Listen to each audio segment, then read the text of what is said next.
Hola, soy Sandro Marcone y les doy la bienvenida a esta edición de Conecte. Este es un espacio de reflexión y de propuestas sobre el futuro de la educación en el Perú. Salir de la crisis educativa del país depende de que logremos conectar a todos los actores, públicos y privados, alrededor de consensos mínimos pero sostenibles. El tema de esta semana es innovación educativa y así como este tema fue publicado en la versión impresa el día viernes de la semana anterior, hoy nos acompaña Nadia Juárez, socióloga y gerente ejecutiva encargada de FONDEP, que es el Fondo Nacional de Desarrollo de la Educación Peruana. Nadia, bienvenida. Muchísimas gracias por darnos algo de tu tiempo. Encantada. Para conversar de algo que sé que te apasiona. Así es. Hace muchos años ya. Encantada de estar hoy día con ustedes. Y bueno, este tema de la innovación educativa efectivamente ha cobrado mayor relevancia día a día, año a año, y hemos visto cómo se ha ido incrementando y posicionando un movimiento por la innovación educativa que creo que va surgiendo desde los propios actores, desde las propias escuelas, que son las que van teniendo una lectura cada vez más clara de la realidad, de sus contextos, de sus necesidades y planteando también algunas respuestas en medio de, digamos, una crisis pedagógica también, ¿no? Y ahí sí quisiera, Sandro, proponer que reflexionemos por qué y para qué innovar en educación, ¿no? Es una palabra probablemente de moda. Todos hablamos de la innovación educativa, pero ¿qué es eso y por qué tenemos la urgencia de atravesar por ese camino? Tomo completamente tu propuesta, porque además coincide un poco con lo que ha ido sucediendo en redes sociales a partir de lo trabajado desde el viernes, ¿no? La gente preguntándose, ¿no? ¿Qué es pues, la innovación? ¿Qué cosa debería esperar en la educación de mis hijos cuando creo o digo que es innovación, ¿no? Y claro, hemos recogido comentarios que van por la línea de tecnología, aunque es importante entender que la innovación no es solo tecnología, creatividad, el espíritu crítico, ¿no? Somos un país que nos gusta decir que somos creativos, innovadores, emprendedores, pero la percepción de la gente sobre la educación parece que va en línea contraria, ¿no? Hay otra gente que le gusta, valora la memorización y la obediencia que le da el sistema educativo, que debería darle el sistema educativo a sus familias. Bueno, tenemos una realidad latente en nuestro país y es que la brecha educativa, la brecha en el logro de aprendizajes es muy grande. En el mundo rural, urbano, privado, público, y tenemos que asumir un compromiso social, porque esto no es una tarea solamente de los docentes, de la escuela. Todo el tiempo el ser humano está aprendiendo en el mercado, está aprendiendo con sus pares, está aprendiendo en la calle, está aprendiendo en las redes, está aprendiendo con la tecnología. El aprendizaje a lo largo de la vida. Así es. Como Entonces, el PEN. ¿por dónde tiene que ir la innovación educativa? Es importante que desarrollemos una visión común, una visión compartida de ese para qué innovar en educación. Y bueno, tenemos el Proyecto Educativo Nacional, que es la política educativa más importante y que ya pone en el centro la importancia de la ciudadanía plena para los estudiantes. Eso es un no negociable, digamos, y ahí tenemos que intervenir todos, padres, madres de familia, ciudadanos de a pie, gestores públicos, docentes, por supuesto, que son siempre los líderes pedagógicos que deben marcar el camino. Pero necesitamos cambiar nuestro chip. O sea, la innovación requiere una importante apuesta por la investigación, por el conocimiento, por la comprensión de la realidad, más allá de naturalizar, bueno, estamos mal, los estudiantes, digamos, tienen problemas de conducta, los padres y madres no participan en el proceso educativo y este es un problema. La importancia de los proyectos de innovación educativa es transformar ese desafío en una oportunidad. Claro. Entonces, cómo miramos a los estudiantes de una manera distinta, cómo atravesamos los padres y madres un proceso transformador. Yo creo que ahí está el centro de la comprensión de la innovación educativa. Es interesante. En torno a la transformación. Disculpa que te corte, pero me provoca, claro, pensar cuando un padre, una madre de familia, cuando una familia, porque ahora las composiciones de las familias son variadas, cuando un cuidador ¿no? Cuando el principal cuidador de una familia piensa, desea la innovación para su menor, ¿cuán dispuesto está a que la familia se transforme? ¿No? ¿Cuánto cree que este proceso de innovación educativa es algo que tiene que suceder en el aula y que es una responsabilidad de la escuela, es una responsabilidad del docente?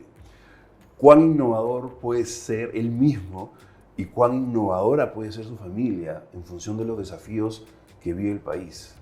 Una buena noticia, Sandro, frente a la encuesta que mostrabas en la columna y que nos revela como un país todavía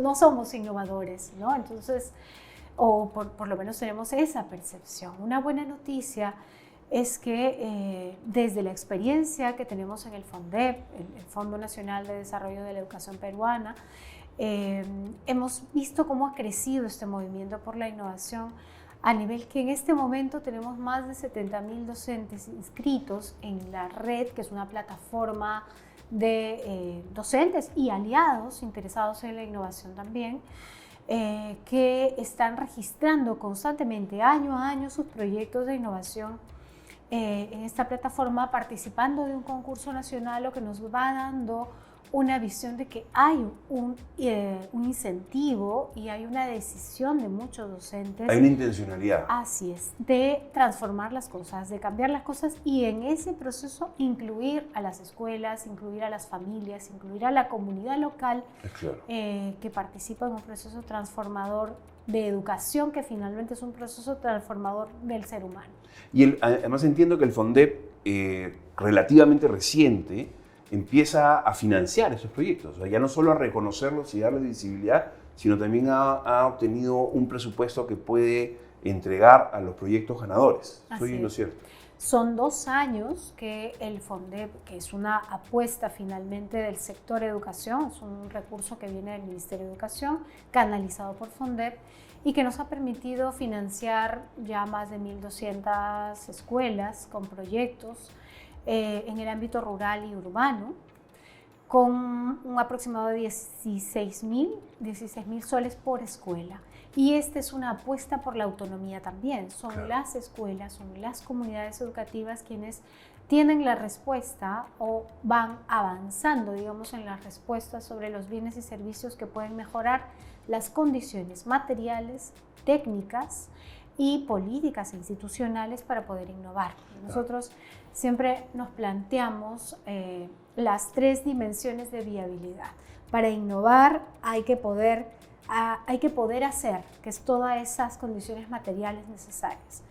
El querer hacer, ¿no? Que tiene que ver con este lado político e institucional de la escuela, y el saber hacer, que es toda la línea de desarrollo de capacidades para poder atravesar un proceso de innovación que, como digo, es muy exigente.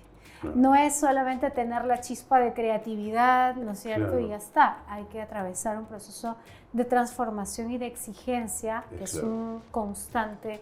En donde está además muy bueno y muy orgánico que el docente sea el que pueda liderar, ¿no? Pero que también participe el director, o en el caso de los colegios privados, los promotores, ¿no?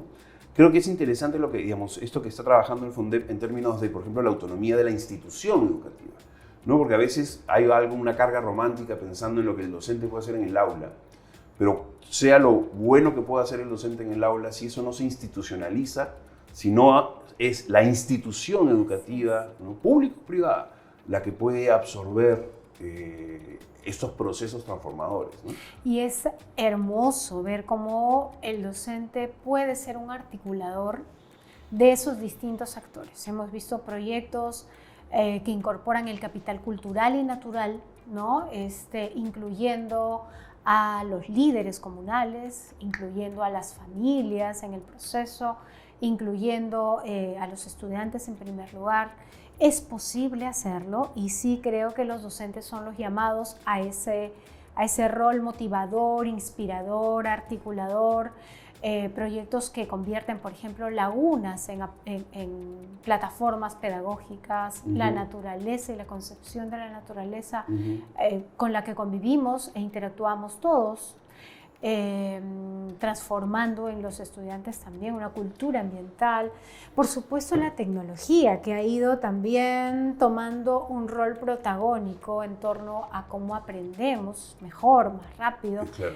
pero que no debe descentrarnos de lo humano, ¿no? Y de lo pedagógico, que es siempre nuestro principal centro, finalmente. Claro, ¿no? La tecnología en sí no es un fin en sí mismo tampoco, ¿no es cierto? Es una herramienta que responda a un propósito. Y si ese propósito es innovador, mejor.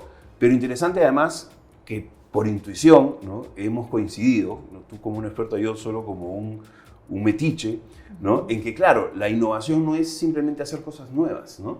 Sino que tiene que haber un guión, tiene que haber una intencionalidad, una estructura, un propósito pedagógico, de gestión, pero también superior en términos del proyecto educativo nacional o del acuerdo nacional, ¿no? Así es. Entonces, y son compromisos sociales. Creo que ese término es interesante. A algunos de los que nos escuchan, esto de compromiso social podría parecerle, paradójicamente, algo lejano, externo, raro, ¿no es cierto? Cuando en realidad el compromiso social es natural, es orgánico, ¿no?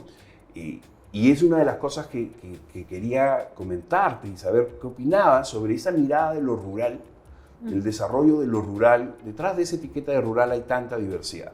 Pero digamos, si pudiéramos hablar de un espacio rural y de un espacio urbano que no son versus, sino deberían ser complementarios, lo rural empieza a enseñarnos cosas, ¿no? Y no en vano hay muchísimos concursos y muchísima energía y muchísimos eventos mirando hacia lo rural ahora, más que hace 5 años, ¿no?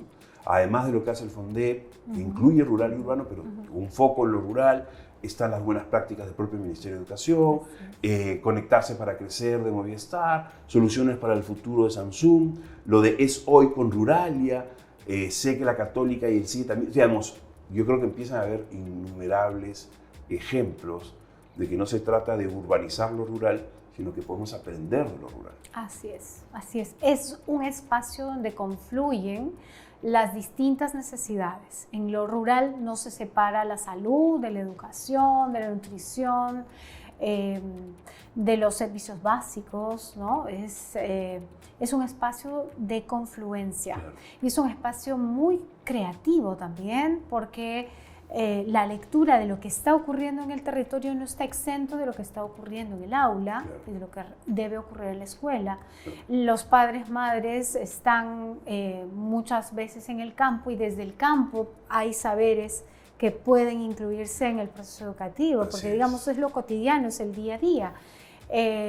Entonces sí, ese esfuerzo de la escuela pública rural de poder educar para la vida es un modelo, un ejemplo interesantísimo donde confluye la interculturalidad. Exacto. Con mayor facilidad. ¿No? ¿Cómo lograr que en los espacios urbanos, ¿no? podamos revitalizar la comunidad educativa, ¿no? Ese espacio en donde en teoría confluye el personal de la escuela, los estudiantes, las familias, ¿no? Los promotores en el caso de las privadas, ¿no?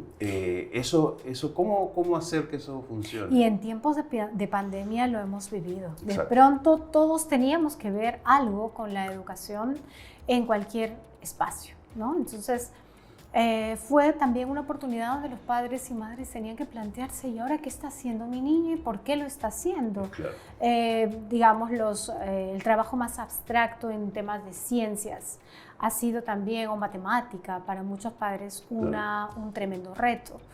Diría que no debemos desconectarnos de eso, porque finalmente lo que está ocurriendo es que el mercado, la tecnología, está teniendo un avance, pero brutal, en torno al cambio.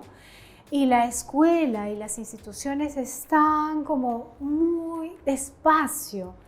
Pero esos niños van a salir. Los adolescentes que terminan la secundaria ya están enfrentados a esa tremenda brecha del cambio que ha ocurrido en el ámbito del mercado, ¿no? Del desarrollo económico.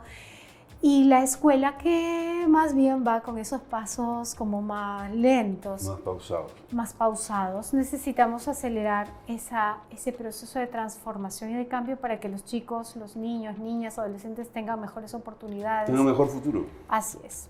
Muchísimas gracias. Ya han pasado, como si no nos hubiéramos dado cuenta, ya han pasado más de los 12 minutos que queríamos.